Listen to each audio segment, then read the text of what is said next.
பிரதோஷ விரதங்களில் ரொம்பவே முக்கியமானது, சிறப்பு வாய்ந்தது சனி மகா பிரதோஷமாகுங்க. ஏழரை சனி, அஷ்டமச்சனி நடக்கக்கூடியவங்க சனியால் வரக்கூடிய துன்பத்தை போக்க கண்டிப்பாக சனி பிரதோஷ நாளில் விரதம் இருந்து சிவபெருமானை வழிபடுவது ரொம்பவே சிறப்பு வாய்ந்ததாகும். விரதம் இருக்க முடியாவிட்டாலும் பரவாயில்லைங்க, கண்டிப்பாக மாலை நேரத்தில் பிரதோஷ வழிபாட்டில் கலந்து கொள்வது ரொம்பவே முக்கியமானதாக சொல்லப்படுது. இதனால தான் கிரகண தோஷத்தால் ஏற்படக்கூடிய தீமைகள் அனைத்துமே குறையும் அப்படின்னும் சொல்லப்படுது. பஞ்சமா பாவங்களும் நீங்கி சிவனுடைய அருளானது நமக்கு பரிபூர்ணமாக கிடைக்குங்க. சனி மகா பிரதோஷ நாளில் நம்ம இருக்கக்கூடிய விரதம் 1000 சாதாரண பிரதோஷ நாளில் இருந்தால் பலனை பெற்றுக் கொடுக்குங்க. சாதாரண பிரதோஷ நேரத்தில் சோம சூக்தனை பிரதட்சணம் செய்வதனால ஒரு வருஷத்திற்கு ஈசனை வழிபாடு செய்த பலனும், சனி பிரதோஷ நேரத்தில் ஈசனை வழிபாடு செய்த பலனும் நமக்கு பரிபூர்ணமாக கிடைக்கும் அப்படின்னும் சொல்லப்படுது. அந்த வகையில் சனி மகா பிரதோஷ நாளான இன்று நம்ம யாரை வணங்கணும்னா சனியால் ஏற்படக்கூடிய தோஷங்கள் துன்பங்கள் விலகும் என்பதை பற்றி தான் இந்த பதிவில் நம்ம விரிவாக பார்க்க போகிற. வீடியோவை ஸ்கிப் பண்ணாமல் முழுசாக பாருங்கள். நம்ம சேனலை இப்போ தான் ஃபர்ஸ்ட் டைம் பார்த்துட்டு இருக்கிறீங்க அப்படின்னா நம்ம சேனலை சப்ஸ்கிரைப் பண்ணலன்னா சப்ஸ்கிரைப் பண்ணிக்கோங்க. கூடவே இருக்கிற பெல் ஐக்கானையும் ப்ரெஸ் பண்ணிக்கோங்க. வீட்டில் எப்பயுமே சண்டையும் சச்சரவுமாக இருக்குதா? உங்களுக்கு ஒருவித மன அழுத்தமாகவே இருந்து கொண்டு இருக்குதா? தொழிலில் வியாபாரத்தில் சின்ன சின்ன பிரச்சனைகள் தடைகள் வந்து கொண்டே இருக்குதா? இது போன்ற பிரச்சனைகளுக்கு இந்த வீடியோவுக்கு கீழே டிஸ்கிரிப்ஷனில் வராகியம்மன் ஜோதிடன் நிலையத்தோட தொலைபேசி எண் கொடுத்துருக்குறேன். இந்த எண்ணுக்கு தொடர்பு கொண்டு பேசி பாருங்கள். உங்கள் பிரச்சனைகளுக்கு சரியான தீர்வு கிடைக்குங்க. வாங்க வீடியோக்குள்ளே போகலாம். உங்களுக்கு சிவபெருமான் பிடிக்கும் அப்படின்னா தென்னாட்டுடைய சிவனை போற்று, எந்நாட்டவருக்கு இறைவா போற்று என்ற வாசகத்தை மறக்காமல் கமெண்ட் பாக்ஸில் 3 முறை பதிவிடுங்க. பிரதோஷ விரதங்களில் ரொம்பவே முக்கியமானதாகவும் சிறப்பு வாய்ந்ததாகவும் சொல்லக்கூடியது சனி மகா பிரதோஷமாகுங்க. சனிக்கிழமையில் வரக்கூடிய இந்த பிரதோஷ நாளில் நம்ம செய்யக்கூடிய வழிபாடுகள் சிவனுடைய அருளை விரைவாக பெற்றுக் கொடுக்கும் அப்படின்னும் சொல்லப்படுது. அது மட்டும் இல்லாமல் சனியினுடைய பிடியிலிருந்தும் துன்பத்திலிருந்தும் காப்பாற்றுவதற்கு அற்புதமான வழிபாடாகவும் இந்த பிரதோஷ வழிபாடானது சொல்லப்படுது. சனி மகா பிரதோஷ நாளில் நம்ம இருக்கக்கூடிய விரதம் 1000 சாதாரண தின பிரதோஷம் விரதம் இருந்த பலனை பெற்றுக் கொடுக்கும் அப்படின்னு சொல்லப்படுதுங்க.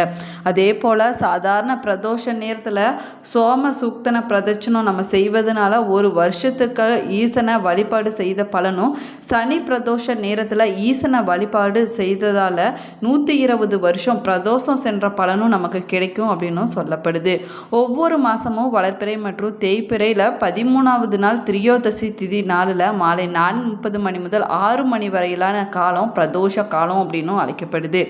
அன்றைய நாளில் ஈசன் விஷம் உண்ட மயக்கம் தெளிந்த அகிலத்தை காத்ததாக புராணங்களில் சொல்லப்பட்டிருக்குதுங்க. அதே போல் நித்திய பிரதோஷம், பட்ச பிரதோஷம், பிரளய பிரதோஷம் என 20 வகையான பிரதோஷங்களானது இருக்குது அப்படின்னு புராணத்தில் சொல்லப்பட்டிருக்குது. திரியோதசி நாள் முழுக்க சாப்பிடாமல் இருந்து நமச்சிவாயா என்ற 5 எழுத்து மந்திரத்தை சொன்னபடி பிரதோஷ நேரத்தில் சிவபெருமானோடும் தேவியோடும் முருகனோடும் சோமஸ்கந்த மூர்த்தியாக தரிசித்து கண்ணீர் மல்க நம்ம வழிபட்டோம் அப்படின்னா சகல விதமான நன்மைகளும் கிடைக்கும் அப்படின்னும் சொல்லப்படுதுங்க. பிரதோஷ நாளில் விரதம் இருப்பதனால நம்முடைய உடலானது நலம் பெறும் அப்படின்னும் சொல்லப்படுது. இதன் மூலமாக வாயு கோளாறு, வயிற்றுக்கோளாறுகள் அனைத்து வகையான பிரச்சனைகளும் தீர்ந்து விடுங்க.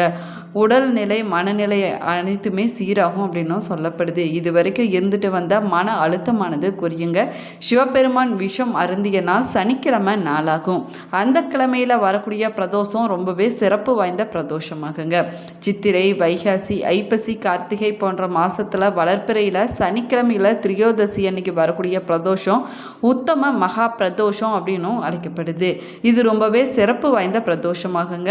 அது மட்டும் இல்லாமல் கீர்த்தியும் பெற்ற நாளாகும். இந்த மாசத்துல தேய்பிறை சனிக்கிழமை பிரதோஷம் வருவது மகா பிரதோஷம் அப்படின்னும் அழைக்கப்படுது. மகா சிவராத்திரி காலத்துல மாசி மாதத்துல சனி பிரதோஷம் வருவது மகா சனி பிரதோஷம் அப்படின்னும் அழைக்கப்படுதுங்க. எந்த மாசத்துல சனிக்கிழமையில் வரக்கூடிய பிரதோஷம் ரொம்பவே உயர்வான பிரதோஷமாகவும் சொல்லப்படுது. சனிக்கிழமைங்கிறது சனி பகவானுக்குரிய நாளாகுங்க. அதனால தான் சனி பகவானால் சொல்ல முடியாத அளவுக்கு பலவிதமான துன்பங்களை அனுபவித்து கொண்டு கொண்டு வரக்கூடியவங்க சனி பிரதோஷ நாளில் சிவபெருமான சரணடைஞ்சாங்க அப்படின்னா அவர்களுடைய அனைத்து விதமான துன்பங்களும் விலகிவிடும் அப்படின்னு நம்பிக்கையாக சொல்லப்படுதுங்க. ஆனால் சனி பிரதோஷ நாளில் சிவபெருமானை வழிபடுவதற்கு முன்னாடி நந்திய பகவானை மனதார நம்ம வழிபட வேணுங்க. நம்முடைய வேண்டுதல்கள் எதுவாக இருந்தாலும் சரிங்க, நந்திய தேவரிடம் சொன்னோம் அப்படின்னா சீக்கிரமாகவே நிறைவேறும் அப்படின்னும் சொல்லப்படுது. அதே போல் முதலில் நந்தியுடைய அருளை நம்ம பெற வேணுங்க. அவர் நம்முடைய கோரிக்கையை நம்ம முன்வைக்க வேணும். சனி பிரதோஷ நாளில் நந்திய தேவருக்கு அருகம்பூல் மாலை சாற்றி வில்வத்தால் அர்ச்சனை செய்து மனமுருகி நம்ம அவரை வழிபட வேணுங்க. நந்திக்கு உரிய மந்திரங்களை சொல்லி அன்றைய நாளில் வழிபடுவது ரொம்பவே சிறப்பு வாய்ந்ததாகும். நந்தி அபிஷேகத்துக்கு வேண்டிய பொருட்களை நம்ம வாங்கி கொடுத்து வழிபடுவதனால சனி பகவானால் ஏற்படக்கூடிய சகல விதமான துன்பங்களிலிருந்தும் சீக்கிரமாகவே நமக்கு விடுதலை கிடைக்கும் அப்படின்னும் சொல்லப்படுதுங்க. பிரதோஷ நாளில் காலை நேரத்தில் எழுந்திரிச்சு குளித்து விட்டு நெற்றியில் திருநீர் அணிந்து கொண்டு சிவனுடைய நாமத்தை சொல்லியபடி நம்ம விரதத்தை கடைபிடிக்க வேணுங்க. எத்தனை முறை அன்றைய நாளில் சொல்ல முடியுமோ அத்தனை முறை பஞ்சராஷ்டிர மந்திரத்தை நம்ம சொல்வது நன்மையை கொடுக்குங்க. நாள் முழுவதும் உபவாசமாக இருந்து சிவபெருமான வழிபாடு செய்வது ரொம்பவே சிறப்பானதாக்கும். மாலை நேரத்தில் சிவ தரிசனம் முடிந்த பின்னாடி உப்பு காரம் புளிப்பு சேர்க்காத உணவுகளை சாப்பிட்டு உங்களுடைய விரதத்தை நீங்கள் நிறைவு செய்து கொள்ளலாங்க.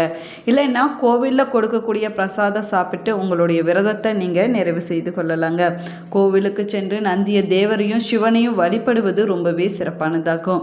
முடியாதவங்க வீட்டிலேயே பிரதோஷ விரதம் இருந்து சிவ வழிபாட்டை செய்யலாங்க. தொடர்ந்து பிரதோஷ விரதம் இருந்து வழிபடக்கூடியவங்களுக்கு பிறப்பு இறப்பு இல்லாத முக்தி நிலையானது கிடைக்கும் அப்படின்னும் சொல்லப்படுது. அது மட்டும் இல்லாமல் சிவபெருமானுடைய அருளானது பரிபூர்ணமாக கிடைக்கும் அப்படின்னும் சொல்லப்படுதுங்க. சிவபெருமானுக்கு ரொம்பவே விருப்பமான 8 விரதங்கள் சொல்லப்படுதுங்க. இதில் ஏதாவது ஒரு விரதத்தையாவது தொடர்ந்து நம்ம கடைபிடிச்சிட்டு வந்தோம்னா சிவனுடைய அருளானது நமக்கு நிச்சயமாக கிடைக்குங்க. மற்ற விரதங்கள் இருக்க முடியாவிட்டாலும் பரவாயில்லைங்க. மாதத்துக்கு 2 முறை வரக்கூடிய பிரதோஷ நாளில் மனதார சிவபெருமானை நினைத்து வழிபட்டோம்னா போதுங்க, சிவனுடைய அருளானது நமக்கு பரிபூர்ணமாக கிடைக்கும். எளிதில் மன இறங்கி அருளையும் மகிழ்ச்சியும் வழங்கக்கூடிய கடவுள் சிவபெருமான் ஆவாருங்க. அவரை பிரதோஷ காலத்தில் தரிசனம் செஞ்சாலும் சரிங்க, பிரதோஷ காலத்தில் நடக்கக்கூடிய சிவ பூஜையில் கலந்து கொண்டாலும் சரி, ஒரு ஆண்டு முழுவதும் சிவாலயம் சென்ற பலனானது நமக்கு கிடைக்குங்க. அப்படி சிறப்பு வாய்ந்த சனி பிரதோஷ விரதத்தையும் வழிபாட்டையும் எப்படி வீட்டிலேயே செய்யலாம் அப்படின்னு பார்க்கலாம் வாங்க. சிவபெருமானின் அருளை பெறுவதற்கு மிக முக்கியமான விரதம் இந்த பிரதோஷ விரதமாகும். அதுலேயும் சனிக்கிழமையில் வரக்கூடிய பிரதோஷம் ரொம்பவே விசேஷமானதாகும். இந்த நாளில் நம்ம விரதம் இருந்து வழிபட்டோம் அப்படின்னா சிவபெருமானுடைய அருளானது நமக்கு நிச்சயமாக கிடைக்குங்க. அது மட்டும் இல்லாமல் நம்முடைய விருப்பங்கள் அனைத்துமே நிறைவேறும் அப்படின்னும் நம்பிக்கையாக சொல்லப்படுது. சனி பிரதோஷ நாளில் விரதம் இருந்து வழிபடுவதனால மகிழ்ச்சி செல்வ வளம் நல்ல வாழ்க்கை துணையானது அமையுங்க. அதுலேயும் குறிப்பாக திருமணமாகாத பெண்கள் சனி பிரதோஷ நாளில் விரதம் இருந்து சிவபெருமானையும் பார்வதி தேவியும் பக்தியோடு வழிபட்டாங்கன்னா அவங்களுக்கு ஏற்ற அன்பான வாழ்க்கை துணையானது அமையும் அப்படின்னும் நம்பிக்கையாக சொல்லப்படுது. சனிக்கிழமையில் பிரதோஷம் சனி பகவானுக்கு ரொம்பவே நெருங்கிய தொடர்பு கொண்டதாகுங்க. சனி தோஷம் ஜாதகத்தில் சனியுடைய பாதிப்பு காரணமாக பலவிதமான துன்பங்களை அனுபவித்து கொண்டு வரக்கூடியவங்க சனி பிரதோஷ நாளில் விரதம் இருந்து சிவபெருமானை வழிபட்டாங்கன்னா இந்த துன்பங்களிலிருந்து நீங்கி அமைதி செல்வவளம் மகிழ்ச்சி போன்றவை கிடைக்கும் அப்படின்னும் சொல்லப்படுது. சனி பிரதோஷ நாளில் சூரிய உதயத்துக்கு முன்னாடி எழுந்திரிச்சு குளிக்க வேணுங்க. புண்ணிய நதிகள் குளங்கள் மற்றும் கங்கை தீர்த்தத்தில் கலந்த தண்ணீரில் குளிப்பது ரொம்பவே சிறப்பு வாய்ந்ததாகுங்க. வீட்டையும் பூஜை அறை இருக்கக்கூடிய இடத்தையும் நம்ம சுத்தம் செய்ய வேணும். பூஜை செய்யும் போது நறுமணம் இருக்கும்படி நம்ம பார்த்து கொள்ள வேணுங்க.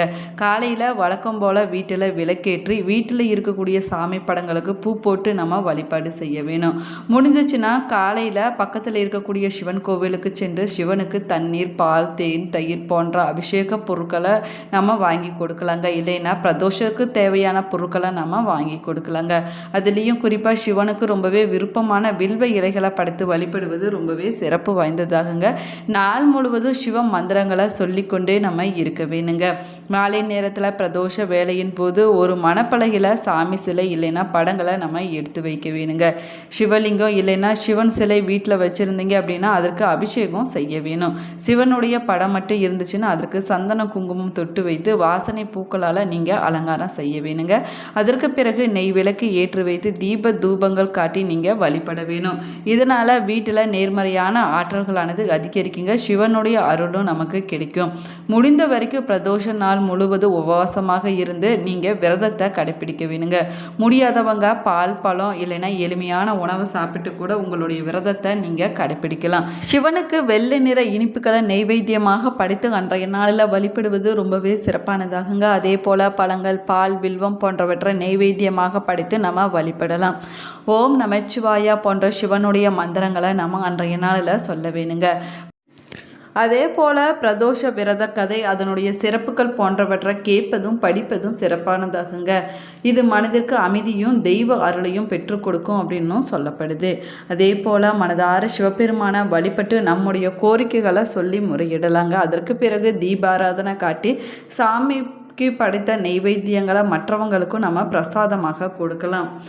அதற்கு பிறகு சிவனுடைய போற்றி பாடல்களை பாடி கற்பூர ஆரத்தி காட்டி பிரதோஷ வழிபாட்டை நம்ம நிறைவு செய்து கொள்ளலாங்க. Thank you friends.